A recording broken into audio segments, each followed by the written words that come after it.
This week on RSBANDB Update, the biggest collection of patch notes and ninja fixes ever, including lots of focus on free-to-play usability, shops, and achievements. Also, our thoughts on player-hosted events supported by Jagex, and an update on the rewards for Pieces of Hate. This is RSBANDB Update, episode 649, recorded Friday, December 8th, 2017, the RuneScape Gemstone.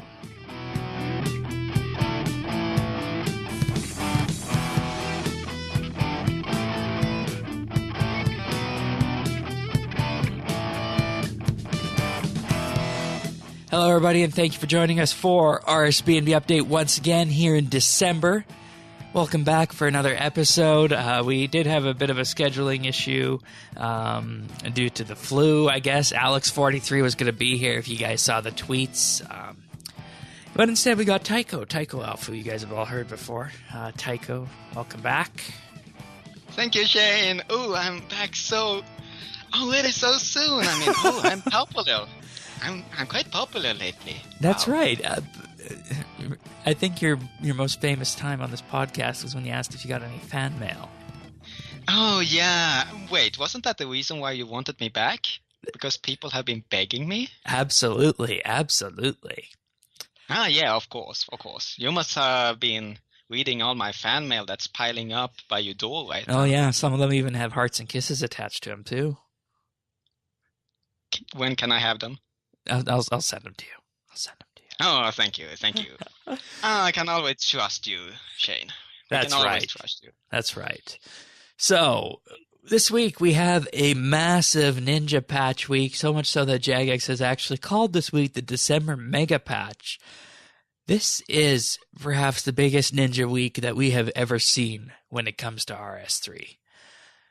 So much so that is the entire update this week. So, before we get too far down the patch road, I would just like to say that you might have heard about the Abbey Road competition that we talked about a couple of weeks ago, and Jagex announced the winner of it, and we know the winner here. The winner is Questcaping, who is from Clan Quest, who won the Abbey Road competition, so congratulations to her. And she was in the spotlight not too long ago during the Halloween event. Yeah, she wrote had one of the stories. One of the ghost stories. Family Reunion was the name. Oh, okay, so we found that out. Nice. All right. Oh, yes. Wow. So she and a friend is going to the Abbey Road, and of course we were all asking after the announcement, who are you going to take with you? And of course, this is the time where friendship really shows its true value. You know, people come to you and say, you all know me, all the things I have done to you, you know, all the good times. Why, can't you pay that back a little bit? But the friend is already decided, actually decided from even before the announcement came. Questcaping promised a friend that if she would win, her friend would go, and vice versa, that if her friend won, she would go. I won't announce who it is. I will leave that to Questcaping herself to announce that. Well, with that, let's move on to the patch notes for this week. There's a whole boatload of them. I have split out the ones that I think are the most consequential, but there are probably some that you listeners might think are consequential. It's not that we're ignoring them. It's just that there is a limited amount of time. Time is finite. So we're going to start off, and they have grouped these patches into various baskets. The first one is the interface section. So this is some more work with the bank interface here. The bank will now reliably remember the custom withdraw X setting. When that is, when you right-click and you want to withdraw 14 potions to mix or something like that. So that's nice. Rarely used. Oh, you rarely use that? I've used very often. Okay. I use this all the time. All right. The bank will now show the Beast of Burden withdraw option reliably, which is also another huge one, and actually came in with a ninja fix, I believe, in 16 or 15, so very useful. Also, an issue with bank tab separators appearing when searching for items has been fixed. Fixed an issue when withdrawing a searched item temporarily displaying that the item that was next in the bank slot, so kind of like that same shuffling glitch except for when you're searching. Scroll position in the bank is now reliably saved upon closing the bank screen. Fixed an issue that was causing the total bank space to display incorrectly. Fixed an issue related to the interface transparency setting resetting itself. Fixed issues with the ribbon and ribbon setup interfaces when using the legacy UI skin, and also an issue with loading screens when entering certain areas such as clan citadels have been fixed. And the minigames tab no longer vanishes in legacy interface mode. The metrics graph now shows data, which is good because that is, of course, a paid feature, and survival outfit feed are now correctly displayed in the wardrobe interface. Now, just a bit of a off question here. Do you think that the bank update is still needed with these quality of life changes we're getting for the bank right now? I mean, just a note here. At this point, I think RS on mobile has caused bigger updates than the mobile itself. Right. But that's a question. I mean, I watched a content stream where they showed the bank rework, how far they have gotten, and there's still a lot to do. They only did some script updates, but it looked really promising. For example, you know that currently there are only 2 buttons for preset 1 and preset 2 Right. when you open the bank. But with the new bank interface, you can click on any of the 8 presets. That's big. Okay. You don't need to open a separate window, but you can do it directly from the bank. And then we have the Django and something called cleanup mode. That's basically the wise old man's way of telling this is all the junk you have. And that is a mode that I know a lot of our members need at ClanQuest. So is the bank rework needed? Yes, I believe so. But everything we are seeing here are things that people expected from the bank rework. So we are getting it beforehand, which is really nice. So it takes off a little of the hype of the bank rework when we are getting this beforehand, but I still think that the potential that the bank rework has and everything we are expecting from it can still be delivered. All right, because I like the idea of a bank rework. It's just not something I feel that I personally need. So it's not a high priority for me. But yeah, maybe but you that have a might clean change. bank. Yeah. Oh, you think it's clean? Yeah, dude, I mean, I can't say clean, but very, very organized. I saw a picture of your bank. Yeah, the only stuff I really haven't organized is the ARC stuff. Let me pull that picture up right now. Yeah, but that's such a small thing of your entire bank. Yeah. I mean, we got people like Sira that does barely have anything in his bank at all. And then we got hoarders. Like, have Choto been here sometime? Yeah, he's been on the podcast before, but not recently. Okay, and then we got hoarders like Choto collecting everything and can't into Demonheim because he can't take off his armor. Every single bank space is full, so yeah, that's a problem. My biggest issue is I don't know what to do with the ARC stuff because I have used all my tabs. I don't have a tab for ARC items. If I could have an extra tab, that would be great. But I'm all full on that right now. So. Yeah, I simply have one tab for randomness, and I decided that the ARC tab ARC items would go together with the general skilling stuff. Right. Yeah, my last tab is my quest and lore items, stuff you get from quests, or just stuff you might need for treasure trails, but that'll be going away at some point in the future as well with treasure trail update. So, all right. On to skills, D&Ds, and minigames. The spikes in the middle of Curadel's dungeon have been removed.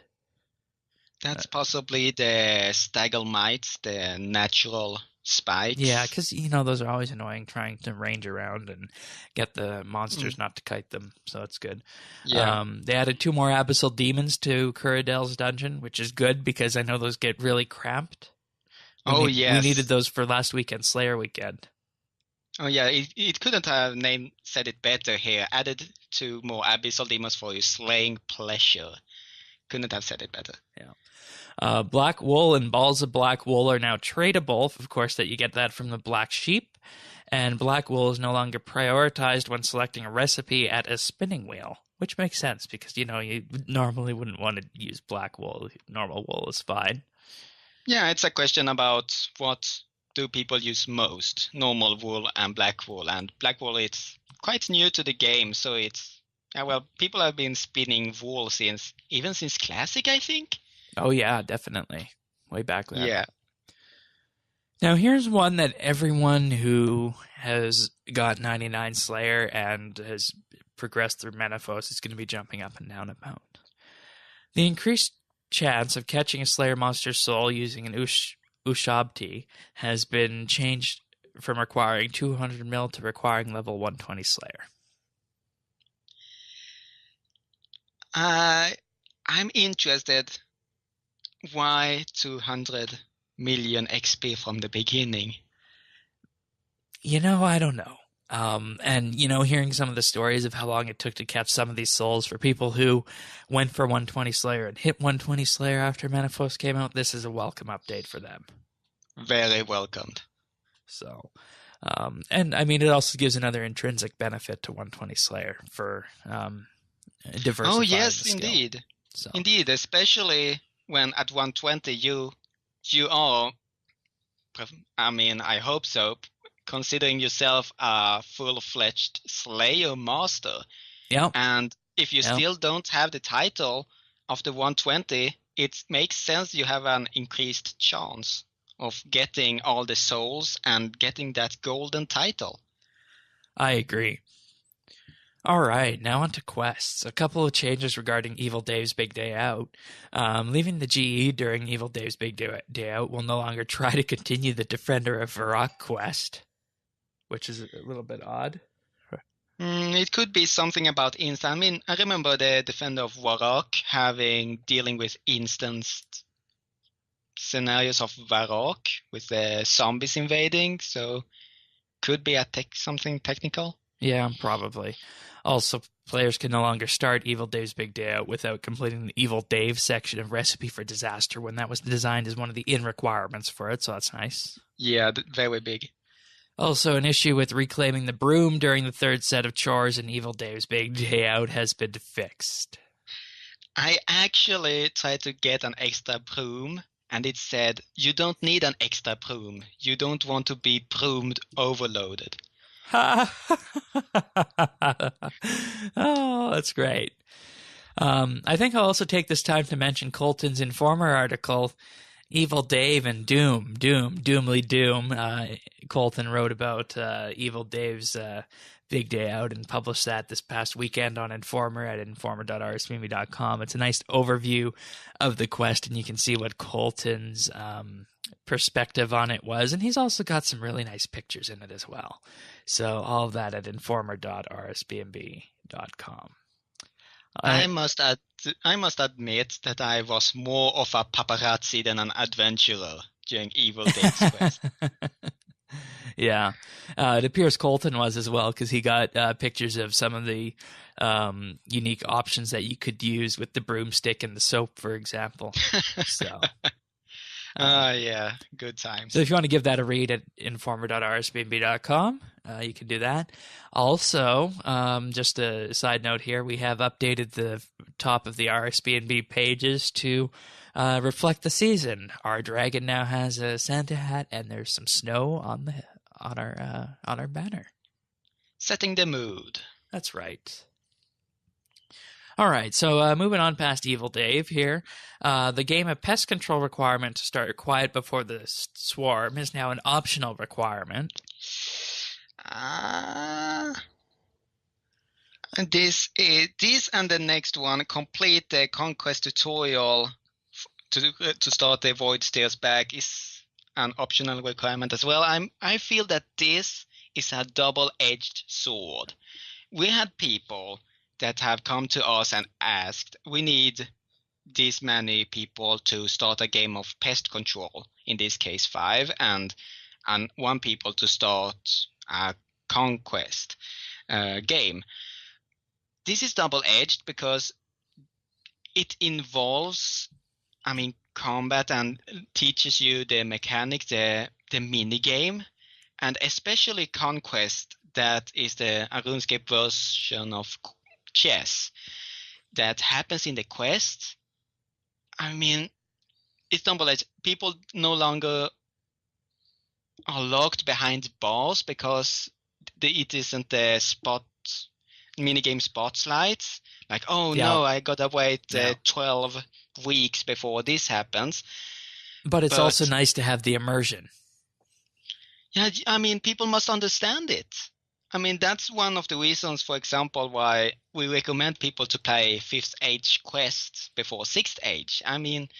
They must understand it first to a certain degree. So it's good that it doesn't lock people from questing, but at the same time, it can be harder when that certain moment comes up, especially the Void Steals Back. I remember doing that, the certain piece of the quest, spoiler alert, where you were battling the Voids using and commanding Void Knights on a chess piece, and I thought actually I would lose. It was so hard, and then suddenly the pest were I making had that same thought as well. Yeah, such foolish mistakes. It went from a grandmaster playing to a 5-year-old kid. So, but you still need to know, this piece moves these amounts of movement, and it has this range, health, and you can use these special moves like battle cry and charge and so on. And it can be a bit overwhelming if you haven't even done the tutorial. Yeah, I agree. So, double-edged sword. A duplicate access to Warriors Guild requirement has been removed from the While Gothic Sleeps quest overview. I actually have to say this. I actually have a questing alt, and every single time I leveled up an attack or strength level, it said 130 combined in attack and strength is a requirement for While Gothic Sleeps. And this continued for like 20 levels. It was so annoying. So, huge thumbs up for this. The Dungeoneering Smuggler now only has the option to change starting items if you have completed at least one Dungeoneering achievement, since your starting items are only exchanged when entering a dungeon if you have completed at least one achievement. Makes sense. Yeah. It doesn't make sense to have the option if you can't do it. Details for the Desert, Tyrannon, and Wilderness area achievements are now phrased consistently with other achievements.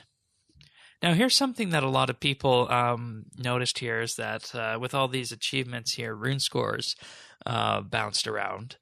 Yes. The Ardoin hard set rune score has been reduced from 20 to 15. The Sears Village medium set rune score has been reduced from 15 to 10. And the Ardoin You're the Dirty Rascal achievement rune score has been decreased from 20 to 15. So that's one achievement going down 5 rune score. And the Lodestone achievements now each award 5 rune score as well. So if you're wondering why you gain rune score, it's from unlocking all the Lodestones. It still doesn't feel like it makes sense, because when I logged in, I had 600 more rune score. Yeah, that's the sense my people were getting as well, is that, there's all these extra rune scores coming in, but there's only these things mentioned in the patch notes. So it's like, what else changed? So something hidden in there. Yeah, because there's only 4 references of rune score in this patch note. So there was something more to this. And, you know, people did gain rune score from this, so that's good. And I think there's like 11 lodestones now. I'm going to count them all. Let's see here. Canafis, Varrock, Lumbridge, Draenor, Falador, Port Sarim. Then we have the Birth Hope, Taverley, and that's the eastern part. Then we have Catherby, Sus Village, and this is 10. We got Ardoin. We got Eagle's Peak. We got the one in the south as Prifdinas, Tirewin. Then we got Feldip 25. I just looked it up. There's 25 lodestones. So we were both off in that regard then. But even then, that's only an extra 125 rune score. So 25 lodestones, that's actually a lot. Yeah. All right. But still, 25 times 5. 125. Yeah, 125. Yeah, still far from the 600. So something would have been added. Yeah. Now some changes for the tooltips. The Mask of the Black Demon will now correctly show the amount of black demons killed. The same with the Mask of Automaton, shows the kills gathered with it and the days remaining until you can force a new task with it. So that was missed in the original Passover here. The Ancient Repriser's item charge tooltip now accurately reflects the remaining charge, and the tooltips used for crystal tools are now accurate. Nice buffs. Yeah, now speaking of buffs, some actual changes here to the buff bar. When attacking a monster, a reflect or poison immune icon will appear above them if they have that effect. That's nice, because, I mean, there's no point in wasting a poison potion if they can't do that. No, exactly, and this had to be tested by PVMers to then be added to the RS wiki, but there wasn't really a way to know in-game unless you had experienced it or read the Wikipedia. So this is a huge step forward. I feel that some NPCs are missing this buff bar, even though they should have it, but that's something for later on. This is a step in the right direction. Yeah. The buff icon description for the Zaros Godsword special attack Black Hole now correctly mentions melee damage being increased by 25% instead of 10%. That's good. A buff icon has been added to track the ammo stored in a cannon. This does not appear if the restock perk from the Artisan's Workshop is active. And, you know, this is great, though I don't know how many people use cannons for combat anymore, because back in the olden days with Dagonoth Slayer, when Slayer first came out, this would have been a godsend to have this buff icon. I've seen actually people combine this with Invention. You know, they have this Kinetic Cyclone and Oldax Coil. And combining this with the Aggression Potion to get them really close to deal as much damage as possible. And especially when people got 120 Slayer to go towards, people actually use this in higher level Slayer tasks like Edimu dungeon. And if of course if you can handle it, because having an aggression potion can be lethal, especially for people that think they can AFK with that. Yeah, definitely. They also added some more buff and debuff icon for prayer drain debuff. This will display the amount of prayer points being lost per cycle, and this will also scale with equipped bonus prayer equipment. Note this number is rounded down, so 1.8 will display as 1. Now, I tried this, and I'm not sure where this is supposed to be. I have all my buff bar icons turned on, but I didn't see this. I activated some prayers, and I just could not see where this was on the buff bar, where this was being drained. I saw this at the debuff bar.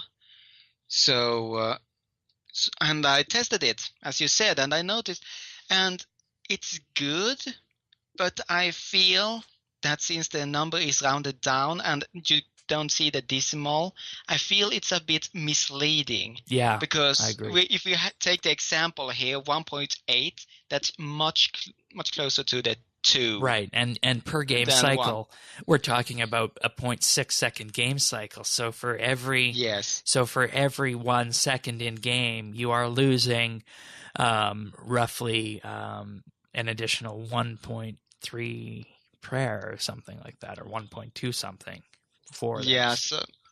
So sadly, even though the intention is right, I feel it's misleading. I would have loved to have that extra decimal there. Or I agree too. Or at least prayer points, maybe prayer points per minute. Yeah, because one thing we were looking at a long time ago building was a prayer calculator and determining the drain rates on all these prayers and whatnot. But without decimals, it's really hard to calculate that kind of thing. So yeah, and that's something that's really hard because that's not something people really do. I mean, most people are just taking a prayer potions and then taking a sip as soon as it's needed. They don't go with all the calculator stuff and take it down to the very second. Very second, right. Shooting star buffs now displays the time remaining on the effect, and same goes for the evil tree. Ooh, yes! Stone spirits, a timer will now appear when these activate and showing how long they're active until they expire. A buff icon was also added for Vengeance, and when it's been used, a debuff icon will show the displaying remaining time until it can be used again. Yeah, that's nice. Teleblock debuff icon now displays the time remaining until the effect wears off. Oh, PvP. Yeah, PvP will be very nice for that. The only time I get teleblocked is when I'm rune crafting in the wilderness. So. The fight kiln crystals and vulnerability, magic, range, strength, and hit points based now display a timer showing how long each effect is active for. And a counter has been added for onslaught, which tracks each time it increments. That's quite nice. It is. It's small updates, but this really makes one day. I mean, normally you would have to keep an eye on the adrenaline, and let's see, I got 50% adrenaline. It means that Onslaught reduced my adrenaline by 25% 2 times, so that's 2. And then I have to count, but how much damage can I do with that? And I count with 2. And this happens during combat. So the one rule one should make during combat is don't make me think. I agree. And this is something that certainly goes towards that direction. I mean, we won't make it to the old school's way of just sitting at the computer and swinging one sword. I mean, once upon a time. Not to that extent, but to the extent we don't have to have these equations in our heads. I agree with that. All right, so now a bunch of changes for the free-to-play game, and of course this signals where we're going with mobile in the future. Now, this is my paraphrasing here, but a boatload of achievements and daily challenges have been made available to all free players. The full details of these can be found in the patch notes, and if we were to read off each one of these, we would be here for a long time. So that's how many there are. I got the whole night, Shane. Oh, well, I got to get this edited and out, so we're just going to skip over those right now. Yeah, but I know you love the podcast, and this would give you more time with the podcast. And more time with you. And more time with you, right? Yeah, with me. Well, as much as I would like that, I want to move on. Oh. So we also have Uncharted Island maps no longer being dropped on free worlds. I don't know why that would be dropped there to begin with. I mean, wasn't that impressing the locals a free quest? I mean, no, it comes after ports, so it can't be. Oh, okay. Oh, yeah, you have to unlock the region. You have to unlock at least one ports adventurer. Ah, yes. Yeah, it makes sense. So we could put it under the teasing for member stuff. Yeah, exactly. And, I mean, it would just appear and it wouldn't be usable. So, moving on into divination. Divination boons, including the boon of Elder Energy that require at least 10 divination, are now members only. I guess you could get them on the free side and use them still, which makes sense because you can train up to level 5 divination. Yeah. Marintil, Grimy Clean, and Unfinished Potions cannot be acquired on Free World, so it's now a members-only item, which makes sense because Terramin was initially Terramin and Guam were the only 2 potions you could use on Free Worlds. I remember Marental being unlocked at level 4, but have they changed this? Well, it's from the patch note. It sounds as though just because you can't get it on a Free World means that they made it members only. But Yeah. I think it is probably still at that point there. Okay. The agility modifier, or the agility level modifier for run energy, recovery, and drain is no longer capped to level 1 on Free World. So if you have a higher level agility and you're on a Free World, you can now run like everyone else. But aren't your skills still restricted to level 5? So even somebody with 99 agility would you would still get that extra benefit. I guess so. Free to play only gets now run energy from 1 agility to 5 but agility. That's really not that much. So I mean, it's a nice buff, but still. So yeah, I guess. Wolves now drop wolf bones and wolf meat instead of bones on Free Worlds. Bat bones and ground bat bones are now available to free players. Bats of unusual size, such as those in the Sylve area, now spawn on Free Worlds, so large bats. Zamorak robes are now also available to free players, which I remember back in the day Zamorak robes were a decent magic item, but I guess they still can be when you're leveling up. Monks of Zamorak now have a chance to drop Zamorak robes, and Druid robes are also available to free players. And this is quite big because previously you could only get monk robes of Saradomin. I mean, at the monastery. Yeah. Now you can support both Saradomin and or Zamorak. You can choose sides suddenly. Yeah, and I guess that makes sense. That's a good level of immersion, especially when you consider that we do have all the 6th-stage quests and whatnot and the cutscene to play at the Lumbridge Crater with Saradomin and Zamorak. So that's nice immersion. Quite. I mean, it's been quite a lot Saradomin. I mean, to be honest, yeah, Saradomin-centric. I mean, well, it makes sense when thinking about all the Temple Knight quests. I mean, everything from recruitment drive and going on that line.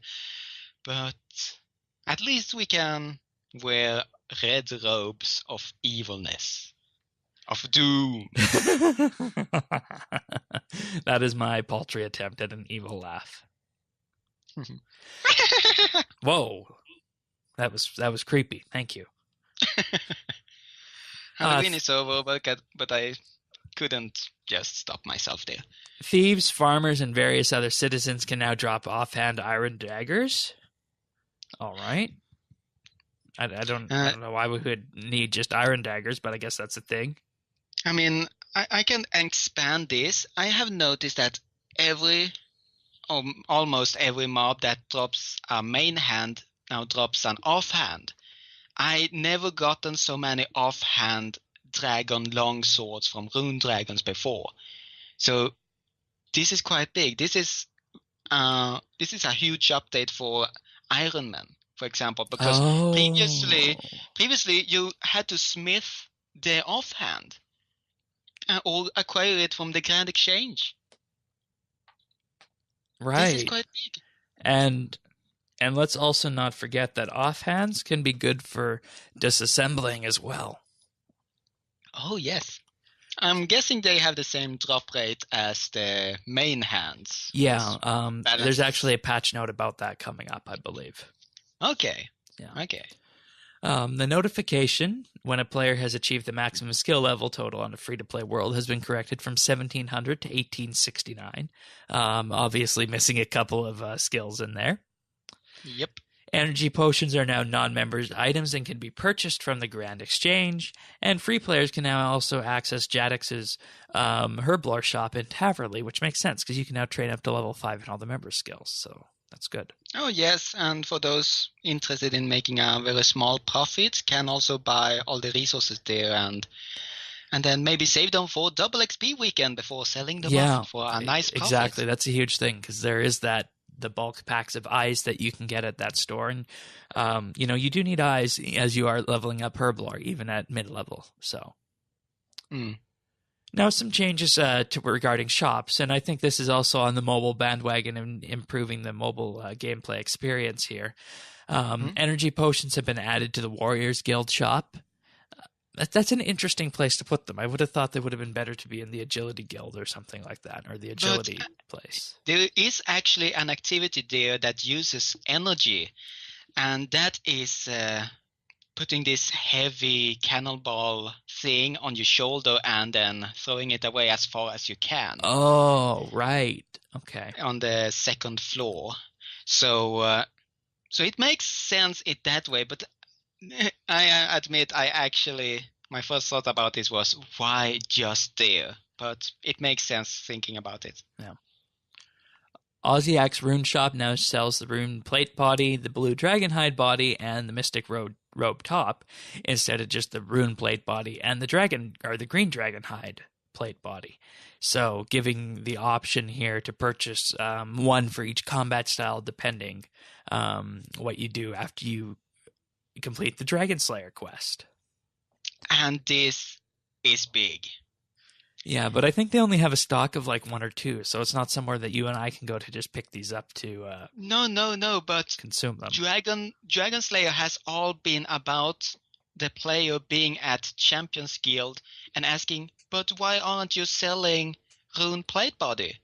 And they say, well, we don't have the right to sell it, but we can tell you somebody who does. And then you make your journey to Edgeville, and he says, I only sell Rune Plate Bodies to mighty adventurers. And then we get the quest of killing Elvarg, the Doom of Cradle. And this is big because this means that you don't need to be melee focused to kill Elvarg. Exactly. You can be a ranger. You can be a mage. As long as you have that anti-dragon shield on your left hand and a weapon in your right and can kill Elvarg, you have the right to be the style as you wish to be. Yep. And I mean that is what they want to present when they launch mobile, and they want to present something that's balanced and people can make choices and play how they want. So that's good. Yeah, there are still things lingering from melee RuneScape. I mean, it's been a main style for a very long time, but we are finally getting a world where all three styles are equal, but each with their individual touch. An NPC has been added to the Champions Guild that sells tier 50 magic, which is mystic armor, excluding the mystic robe top, but including gloves and boots, and weapons. So once again, breaking that full Maleescape option right there. No more Mage Guild. Now, continuing with this, Lowe's Archery Imperium in Varrock now sells ranged armor and weapons up to tier 40, excluding crossbows and including javelins. Wow. Hickton's shop in Catherby now sells ranged ammunition up to rune, including bolts and arrowheads, as well as Zogre bows and brutal arrows, in addition to the fletching skill cape. Which, when you think about it, in the past, you would either need to buy these rune arrows on the exchange or get them as a monster drop, and that was an expensive thing to do. So it's nice to be able to go to a shop and just pick some up and use the proper ammunition for your bow. Yeah, I mean, I'm just impressed. This is clearly making shops in RuneScape great again. I like that. Ryan's Archery Supplies in Remington now sells the same weapons as Lowe's Archery's Imperium, so kind of a double shop right there. The Warriors Guild Armory now sells melee weapons, including offhands, claws, and hoste, chain bodies, legs, and skirts, and helmets up to tier 40. So, if you don't want to make them yourself, you can just go to the Warriors Guild and buy them with some GP. So that's nice. Oh, yes. Yes. Poltax and Taverley now sells red berries, red, yellow, black, and white beads, and bear fur for use in low-level defense, magic, and ranged potions. And finally, plant pot packs are now available to buy from the Falador from the farming shops. Oh yes, you have no idea or actually you should know the pain of having 200 tree seeds and only being able to buy 10 or 20 plant pots. You, if anyone, should know that. That's why I got such joy out of this update, because you just get 200 of them and away you go. You have any idea how long it took back in the day to get all these plant pots that you need? Still not feeling that. I feel like I need to go farming again. Just one farming run. Just one? Yeah, because I don't do it because if I start up again, I'll get addicted and I'll get 200 million XP and I won't be able to do it anymore. But you could create a second account. And going 200 million again. No, don't make that sound, Shane. It's a joy. It's the I know it's a joy. It's just a question of how to do it. But we'll talk about that at some point in the future. Because I have a number of ways I could go with this. I'm just not sure which is the best way to go with it. There is no best way. It's only your way. True. And I'm not sure which way I would like to go. So and we will see that in a later episode of RSBANDB. Saren Godbow changes now. The special attack now only costs 30% adrenaline, and a 30-second cooldown has been added to the special attack, and the cooldown is now displayed on your debuff bar. And the special attack will now also work on Yakamaru and Telos Phase 5. PVM must be pleased. Yeah, because from my initial looking, it looked like the Saren Godbow was pretty powerful for Tier 92 and with its special, so this is a good update. Oh yeah, because it fires up 5 shots that lands randomly in a 5x5 area. So if you are battling against a man that only covers one area, it's a huge loss. But if you battle something really big, something massive that covers 5x5 or even bigger, kaboom! So I can understand that PVMers are going to be really happy. It's now working on Jakamaru and Telos, something I can understand was forbidden. I mean, it may be not as powerful as an insta-kill dot, but wow, the damage. And this is something I would like to see with all the special attacks actually. Taking much less adrenaline and having a cooldown. Yeah, because I agree. I don't really feel that special attacks are worth it, especially those that take 100% adrenaline. We need to get into the mindset of treating special attacks like threshold abilities and just having them be threshold abilities that are unlocked with the weapon that you are equipping. So basically, you would equip the weapon, and I think they should even go further than what they have right now for special attacks. I think when you equip a different bow, the icon for the special attack should change as well in the Constitution ability list. So that would be very nice. I mean, even the Dragon Dagger, the famous 2-hitter that only takes 25% adrenaline. I mean, you can just use assault or destroy, and it will do more damage on 15% adrenaline than 25. And see, that's the thing with these old special attacks is they're not really useful because of the adrenaline cost with them, and also the fact that they're on tier 60 weapons, which no one wants to use, right? I mean, you use them when you level up.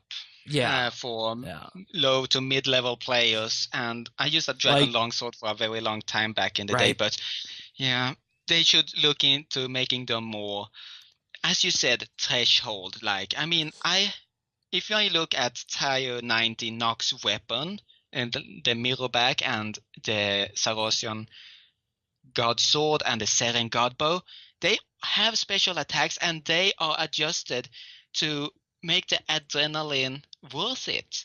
It drains a lot more than thresholds, but it's worth it. I mean, look at the Seren Godbow here. As I said, if all those 5 shots hit the ground and all of them, what do I say? Not the ground, the NPC you're battling, kaboom! Massive damage.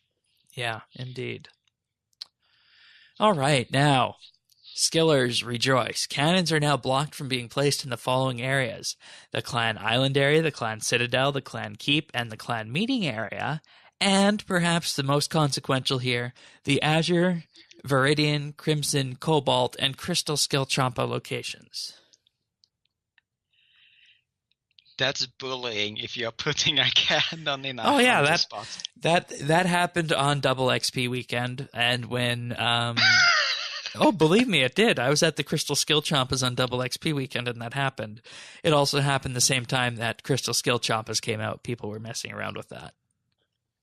Wow. Yep. People are assholes. Who would have thought of that? Yeah, now here's one for the Barrows. The Linza armor drop rate has been increased from 1 out of 512 to 1 out of 192. That is very big. Yeah. And I know a couple of people who's going for the Grave Robber title, and I think that to this date nobody has acquired it yet. And Linza armor is the number one reason. Yeah, and also, I mean, the amount of time it takes to kill Linza compared to everyone else. And, you know, we did get the amount of drops for the other stuff a couple of weeks ago. Yes. But, you know, the Linza's piece I thought was interesting when it came out, because if you wear the entire set, you get a 1 out of 8 chance to counterattack when struck in combat, and that is some reflection damage. So that kind of adds up a bit along the way. But you know, of course, it is melee armor. So yes. All right. Hundreds of monsters that drop main hand weapons now have an equal chance to drop their offhand equivalent. So this is what we were talking about earlier, Tycho. Yes. So already got that covered. Yeah, you're going to see that a lot when you're fighting things. And I mean, whether or not, you know, if you're fighting to kill stuff to level up, or if you're just fighting to get stuff that you want to disassemble with invention, this is going to be great. Yeah, this is a really great update. The accessibility of offhands, wow. On to the ninja fixes now. There's now a search option in the price checker interface to look up the price of any item available on the Grand Exchange.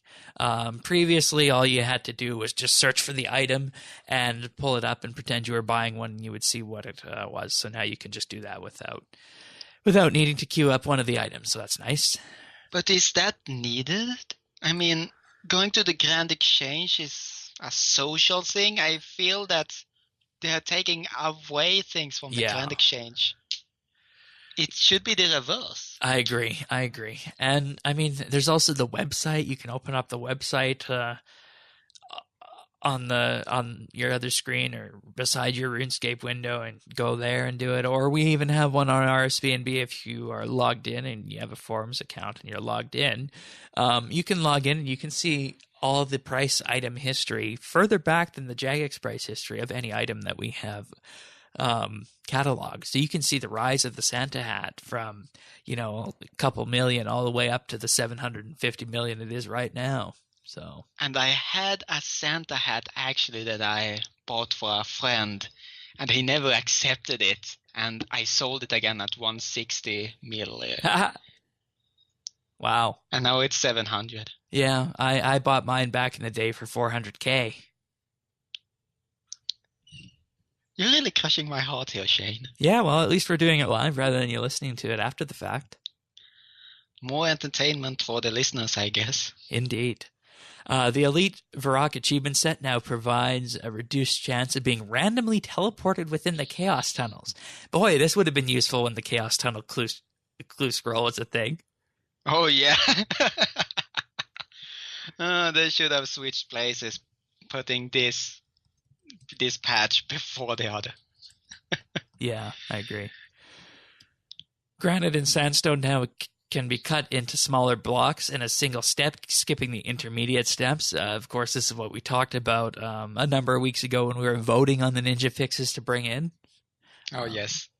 I mean, I guess this is okay. I didn't think we needed this one, but hey. So, NPCs in runecrafting locations within the low level of RuneSpan will now display the required runecrafting level when examining them, and NPCs that require level 1 will not display this. Removes the feel of opening the skill tab and going through everything and say, oh, what level is this? Or clicking on something and realizing you can't do it. Yeah. Heffen worker and musician outfits can now be disassembled, and players will no longer receive outfit pieces once they are stored within a POH. The first one I don't really understand. Why should it be disassembled? I mean, it shouldn't be giving anything special. The later one I understand, though. I mean, player-owned house, filling your stuff. That's also something to prepare for the banker work. Yeah, I agree. And I don't have any of these, so I didn't check what they give, but maybe they might give some kind of useful thrift-based component. I don't know. No. I mean, the closest component would be the Seren component, but that wouldn't make sense, would it? I mean, it would make sense, but you have to augment crystal weaponry for having a chance to getting it, and even have to skill your afternoon off at the Tariad. I mean, the home world of the elves of getting crystal armor and disassembling for a chance. I mean, this would be there is actually a broken shortcut. There is actually no point in this. It's a 23% junk chance, 35% chance of simple parts, 35% cover parts, 29% padded parts, and a 1% chance of variable components. XP gains, I guess. Maybe, but I mean, these things are pretty rare as they are, so I don't see why you would want to do that. Clean bank, I guess. But come on, sometimes you just gotta drop things on the floor and accept it. Yeah, I agree. Clicking to withdraw coins from the QBD reward chest will now move them directly to the money pouch. Previously, you would get them as a coin stack in your inventory. Yeah, small thing makes difference. The equipped name of each ship will now display within the shipyard's interface inside a POP, player-owned port, instead of the section name. For example, the ship will display Tengu Rudder instead of Rudders. This is big. You think? This is really big. All right. Do you know why? Why? Because this is the reason why I have never used my captain's log once. This is the reason why one of the reasons why I always carry a clan Vexillon with me at all times. It gives an instant teleport to the 3 portals at the Tower of Voices in Prifddinas. One of them is portal.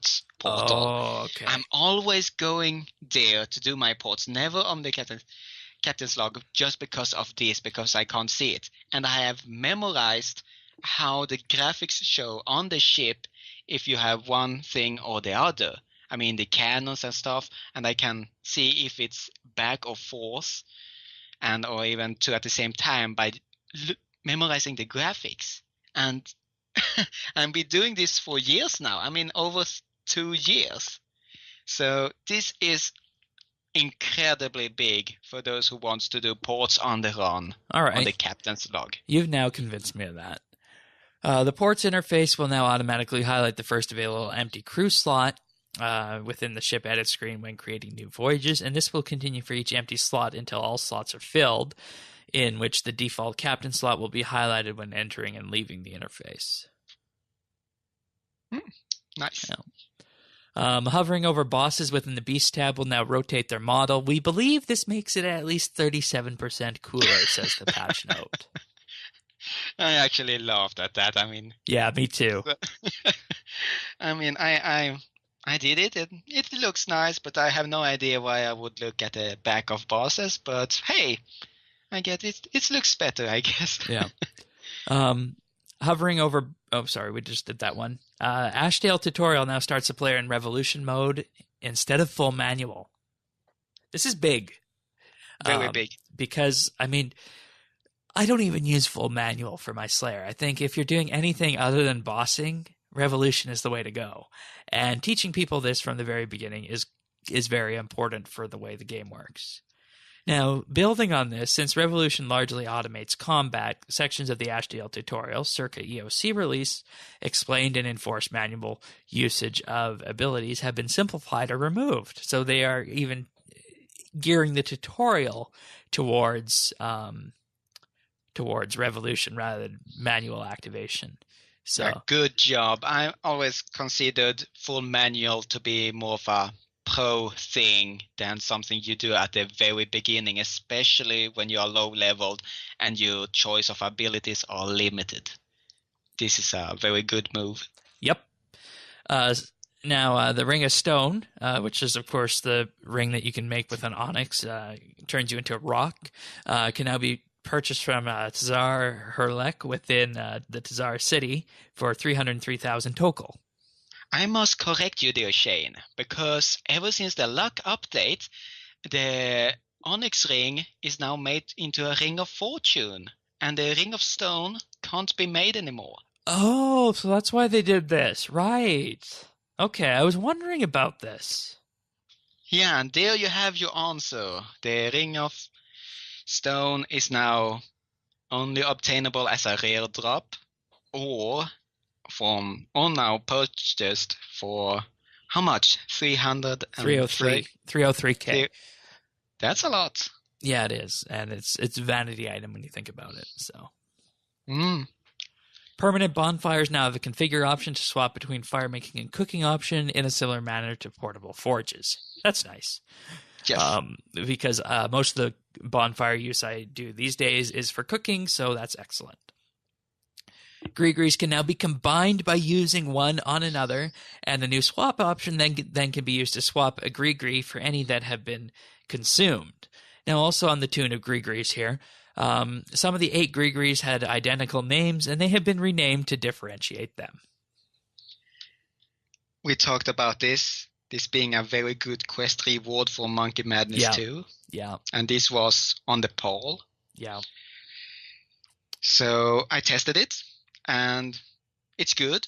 It's good. I mean, it saves bank space and easier to differentiate. So I actually cleaned my bank like ages ago of the gree-grees, except 2 of them, the ninja and the gorilla. So this is very welcomed, but at the same time, let's be honest, we haven't heard of any Monkey Madness 2 coming from RuneScape 3. So would you think it would be fair of holding back an update because it would potentially be a very good quest reward? No. And, I think you can go one step further with this and say that this would have been a quest reward, but if it was still to be a quest reward, if Monkey Madness 2 ever comes out, you could go one step further and add some kind of intrinsic effect to these gree-grees from the quest. So I think that would be the next logical step for this. So. Okay. Removing furniture within a POH will now offer a yes and don't ask me again option. This resets when logging out, which is good, I think, because you don't want to remove something that costs millions and millions of GP. Yeah, people actually spend a lot, or actually have spent a lot of money on their POH fashionscapes. I mean, remember the times of house parties, Shane? How could I forget? Yeah, how can we forget those times? And I were actually in a house party not too long ago where Mod Timbo's noob account called Darth Vader got his max cape. And it was just an old-fashioned house party. Wow. So yeah, good ninja fix. The build option on furniture hotspots, except doors within a POH, has been moved to be available as a left click. That's good. Interesting. Yeah. Yeah. Because, so many people build furniture for XP that this makes sense to do. So that's good. Divination wisps and fountains have been updated to match the color of the energy that they provide. Divination disco. That's right. I actually had a look around at some of these. They look good. The desert one is kind of hard to see, but aside from that, it's not a big issue, and it just adds a little bit of variety to the game, I guess. Yeah, I was just about to ask you about the desert one because they showed a picture of it in the behind the scenes, I think, and it looked camouflaged, if anything. Yeah. But but I actually like the colors still in a way. But I still, a little part of me still miss the symbolic color of the divination wisps back in the day. I agree. The blue. Yeah. Yeah. An achievement has been added for the Menaphos Insects of the Desert collection. It and the other Menaphos collections do not count toward the Taskmaster total, so it's not a completionist requirement. Well, this could have been something that added in a little bit of extra rune score, but it doesn't count for the 500 gain that some people saw. It could still make a difference. I mean, if it's 20 insects and it's 10 points each, then it's still 200. Yeah, it could be, I guess. And then plus the 25 lodestones, I mean, that's 400 already. So they also added an achievement for squishing up to 200 corrupted scarabs, and progress has been tracked since Menaphos release, and this does not count towards Taskmaster, so it's not a completionist requirement. Now it makes sense. Yeah. Sleigh Bells Ring 2, Fight for Your Right to, and Game of Tombs 2 achievements have been removed from the Menaphos Pyramid Scheme achievement required for the completionist cape, since they were not required when Menaphos was released. Not really sure what to say. I mean, yeah, I mean, these seem like fairly innocuous achievements, but I mean, not every day we see a comp requirement removed, right? No, it's definitely not every day. Yeah. Boys to Menaphites is no longer listed separately from the completionist cape requirements, as it's a part of the Menaphos Pyramid Scheme, which is the completionist cape requirement. Yeah, so removing double requirements, I guess. All quests now display their length in the quest overview screen, and when hovering, their quest start icon on the world map. This is very interesting. I mean, going into the world map and you see, a quest icon. What quest is that? Previously, you had completely no idea. You had to go to that location and start talking, and you had to start a quest to really find out. But now you can only hover over it and it's Ernest the Chicken, for example. So yeah, that's good. Really good. Yeah. Now some changes for the quest overview screen when you are accepting that quest. In addition, of course, to the quest list organizing it by length, suggested quests can now be clicked to jump to that quest, just like the required quests. The suggested requirement disclaimer has been standardized. And the 5th and 6th stage footers have been simplified, removing the expand button, including a lot less text. Dimension of Disaster is now a 6th stage quest. How do we feel about that? I don't know. I'm trying to think why it's classified as a 6th age. I mean, it's the 200th quest. It took place after the world wakes, but I don't remember any specific god interactions in that quest that would make it 6th age. I mean, I remember references to Saradomin, Samurek, and so on. I think the edicts were also mentioned. It actually could have been.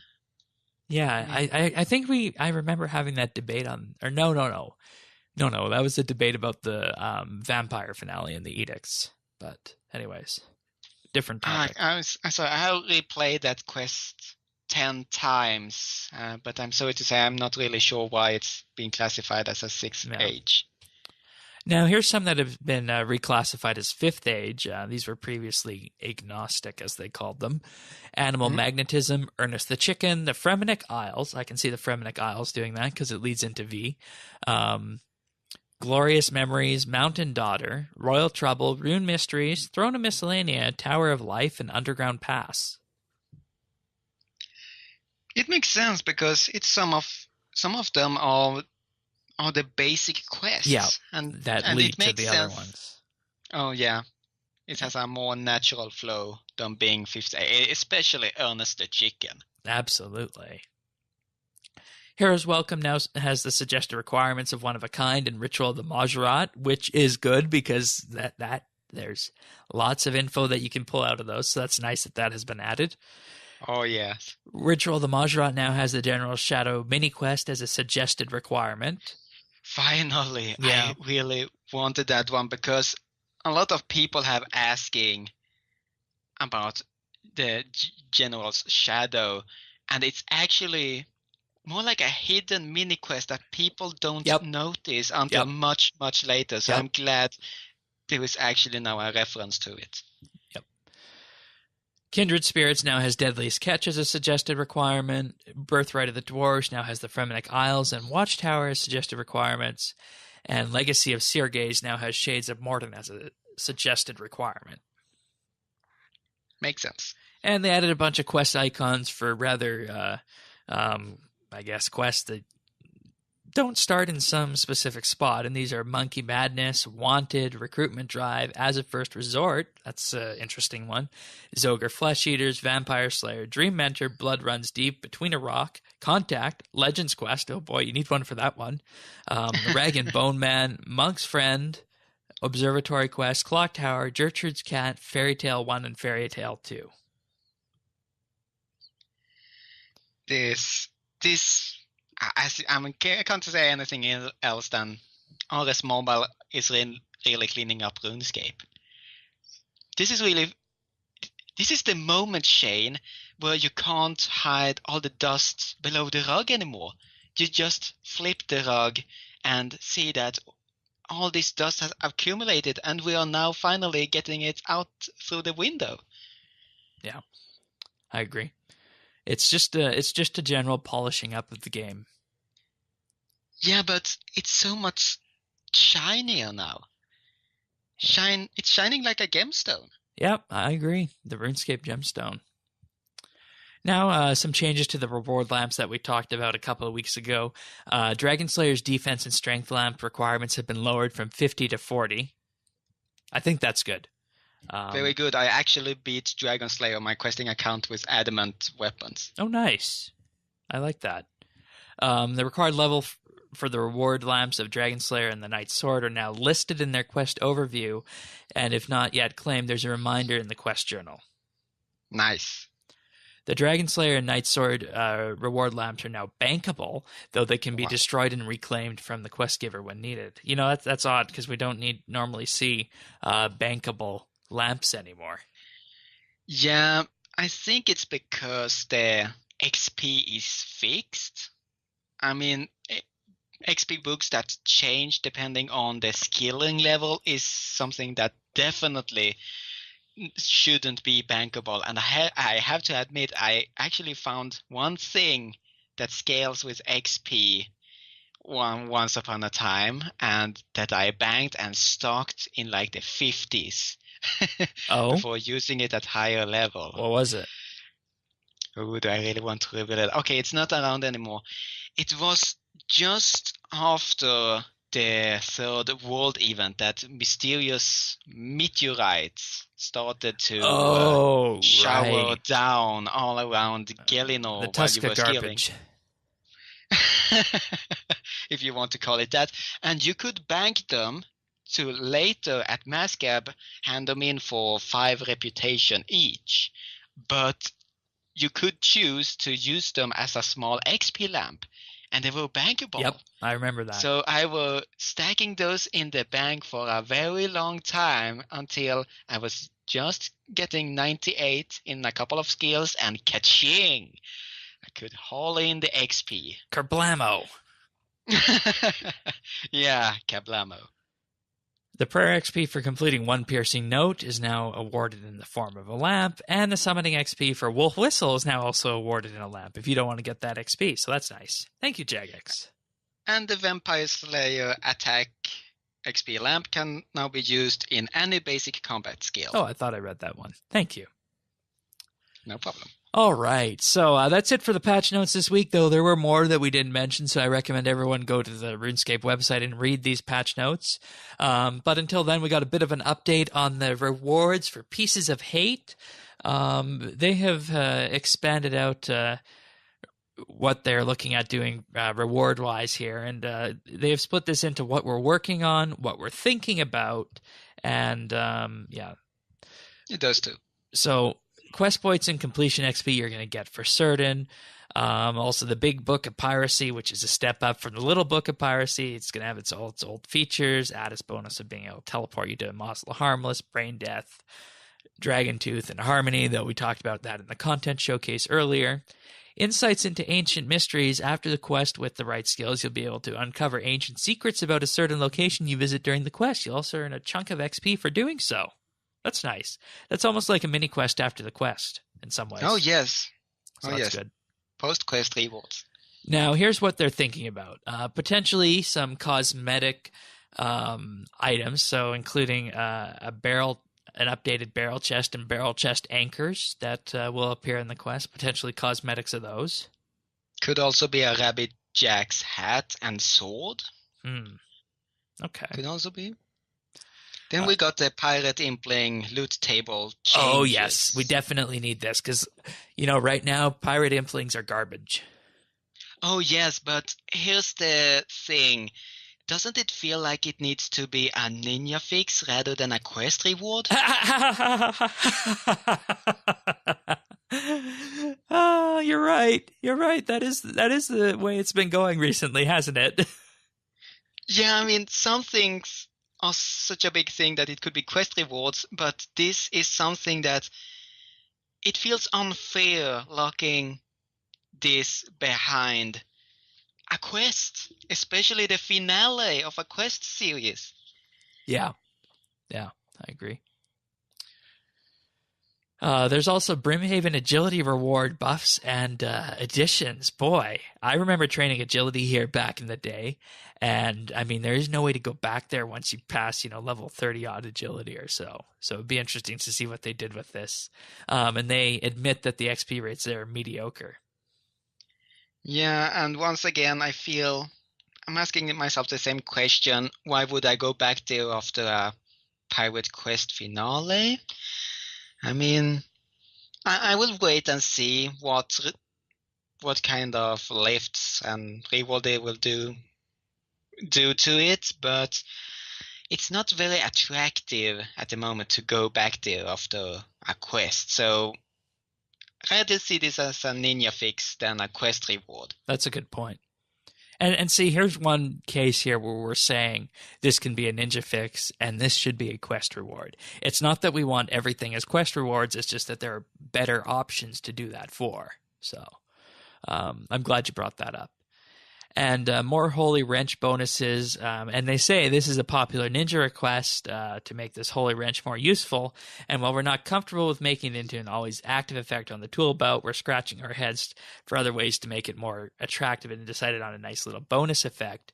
And, it normally improves prayer point restoration from prayer potions. They feel like it can improve the effect by having it work alongside dungeoneering prayer necklaces when used together, increasing prayer restoration effects and perhaps XP when used in conjunction. This is a good statement that, yes, it could be a ninja fix, but the effect is so big, it's better to lock it behind questing. And I agree with them because it's a quest item after all. It's involved, and if it's going to be upgraded, why not lock it behind a quest? Yep, I concur. I know there needs to be some high-level content in this game that is locked behind quests. And, I'm talking about the original back in the day of rune battle axes and rune longswords.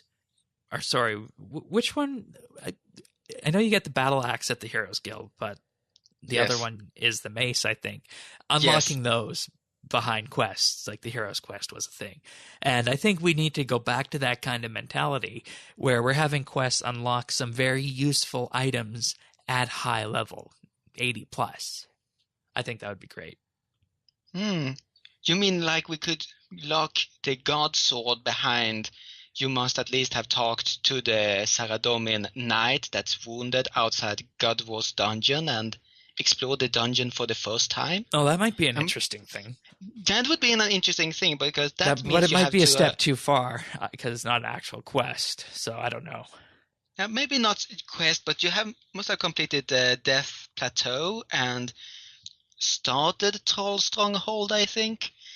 So, and possibly Edgar's Ruse, but that's not high level at all for a 75 attack weapon. But one thing about, if we're going back to this piracy stuff, I don't really see any mentions of the suggested rewards from the players. Yeah, I agree. And this surprises me. I mean, I'm hoping they're talking Well, about maybe it it could behind be in closed addition doors. to that. Could be in addition, perhaps. I don't know. And that's what I'm hoping to, because they are actually addressing the Holy Wrench, and as said, it was a very, very popular thing for the requests. But I'm not seeing anything else. I'm only holding my thumbs that they are taking our suggestions seriously. Yeah, well, we should have a post on this topic then, or contact the relevant JMods with this segment after the show airs. So I'll note that down. Yeah, I will give them a comment here about that, and hope they will read it. All right. So following from that, Jagex is trying something new with their charity initiatives for the season. Previously we had, a special effect, and then the ability to donate bonds to the 3 charities that they highlighted back in September, I believe that was. Well, now they're giving players the option of donating to Jagex's charities by rounding up their payments to the next let's just call it the next common dollar. So basically, what this means is that you will opt in, and you will pay a little bit extra for if you're paying for bonds, or if you're paying for Premier Club or something along the line of that. It'll just add a bit to round up to the next dollar. And in the example they give, this person is buying 3 bonds and Gold Premier Club, and rounding up to the next dollar amount takes it to $98 and makes a 52-cent donation. But can I really call a 52-cent donation paying more? Well, I mean, if it's a little bit that everyone can do, right? And it all adds up over time. Oh yes, it's all adds up over time, but I don't. It's just the thing that this small 52 cents doesn't really matter in the wallet, at least not in my case, but it makes such a big matter in the long run. I mean, I have a couple of coins in my wallet after I'm being at the store, and I'm actually giving them to a beggar that's just outside. I mean, I see it as a form of tax. And then, of course, the smile on the face that you're actually done a good thing today, Tycho. But I wouldn't say that you have to pay more for it, because it's just a small thing. And this is completely optional as well. So it's something they're trying, and I mean, it might not work. And if it's not going to work, then they could ultimately end up moving elsewhere with it. So. Yeah, but this is a good move. Yep. That they care. All right, speaking of other interesting moves that Jagex is making, they are highlighting a player event on the main RuneScape webpage called the 12 Days of PVM. And the idea behind this is that a bunch of RuneScape players are going to be hosting 12 different PVM events, and they're for various boss critters, starting off with the Twin Furies, and then next Angel of Death, Kriara, next Calphite King, Vindicta, and so on and so forth.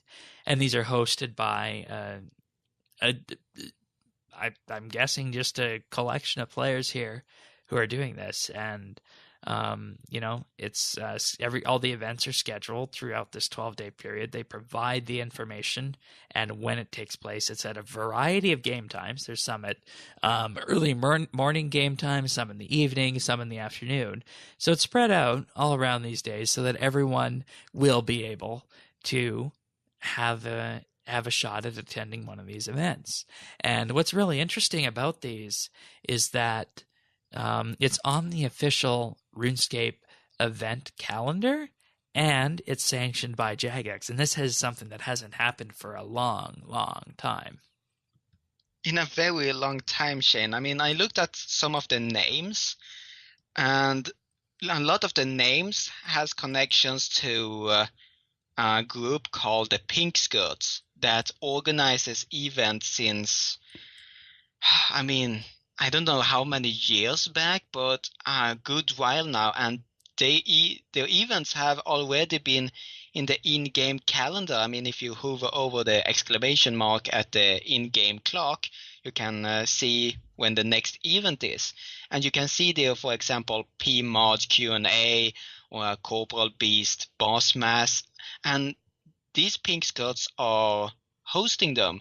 So I feel this is taking it a step further. And as you said, Shane, we haven't seen this in a very, very long time. I mean, Yeah. I mean, back in the what? day, there were fan sites who would host these kind of events and get posted on the front page.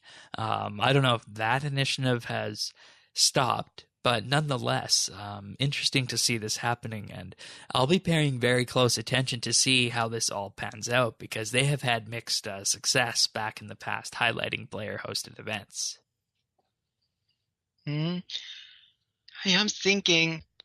I'm thinking. Is this meaning that the community and Jagex are going to be more organized together? I hope so, and I would think that would be a great thing for them to get back to because we had a bit of that, around 2012, 2013, but it kind of disappeared. So, Yeah, looking that Jagex is going towards a more professional route, should I say, maybe nowadays. If you were Jagex, what would be the number one thing you were looking from the community if you wanted them on the RuneScape page? events that are available for everyone to compete in and available at a wide variety of time slots and hosted by professional people who aren't going to be assholes. And then, my friend, we got that covered in the 12 days of PVM because these people are experienced. I can justify that. Yeah. So fingers crossed that this turns out well. So. Oh yes. All right. One final piece, we got a couple of quick little things here before we wrap up.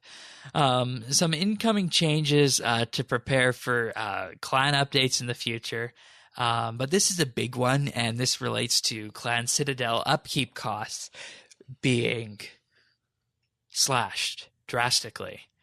So Like 1/5. by 1/5, yeah.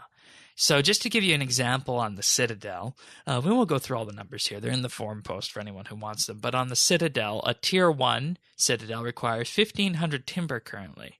That is going down to 300. That is almost gatherable by one. That is gatherable by one person. Tier 2, 3,600 to 720. Tier 3, 2,975 to 595, as well as stone, 2,550 to 510.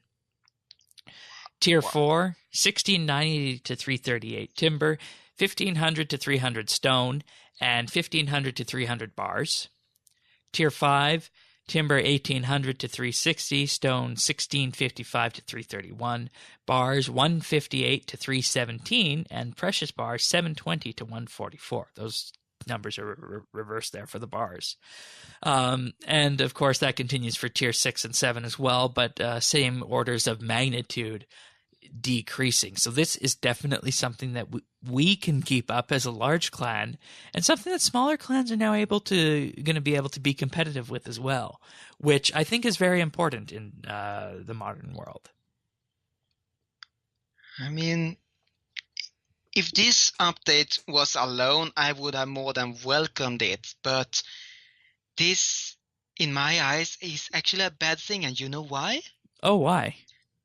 Because Mojone is working on the clan avatar rework. And with that rework, they are going to remove the skilling bonus from it and tie it to the Citadel and the fealty bonus itself. And what this means, that on the upside, you will have a 3% plus the fealty rank of either 1, 2, or 3 as a passive XP bonus at all times. But to get that, you must skill around 50% in your citadel. And 50% is for Tier 7 Citadel, 1,350 resources. Before, we had to have around 5 or 6 people capping to 4 to get the Citadel up to date. And we had a couple of volunteers. With this, the number of people capping will drastically increase. But the upkeep is now cut to only 1/5. And we're going to need to find the place to store all these resources so people can actually cap and get the XP boost that they want. Yeah, this feels like putting 20 eggs on a frying pan and then only taking 1/5 of it and put it on your plate, and the rest is thrown away. Yeah, we'll have to see how that goes, but it could be an issue going forward. So it's not all our good, eggs. is what you're saying. Yeah, right? It's not our eggs that we are throwing away. So in a way, we don't lose anything, but it gives the feeling of why do we even get these resources when we are Tier 7? So this is a great update for smaller clans that are building, but this is giving the Tier 7 clans like the sense that we are throwing precious resources away. We are gathering for no reason. So it's a bit of a bad feeling about it, especially with the no XP waste kind of mind thinking. Yeah, I agree with that. And I mean, this of course can also be adjusted once the avatar updates come into play. So we'll have to wait and see what happens with that.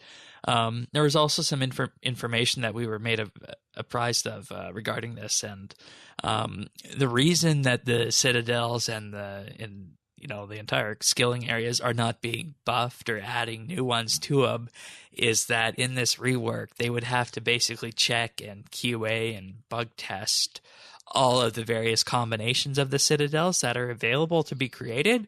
And if you do some basic numbers on that, even adding 1 or 2 more skilling hotspots to the citadel and the clan island, well, that would add a lot of extra combinations that would need to be tested and verified to make sure that they work.